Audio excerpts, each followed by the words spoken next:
വെട്ടിയെടുക്കും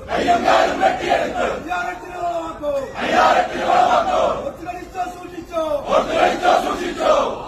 ആരണ്ടോ BJP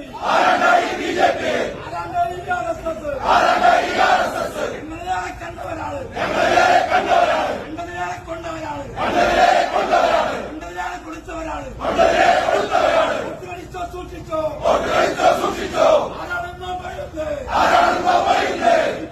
പ്രസ്ഥാനം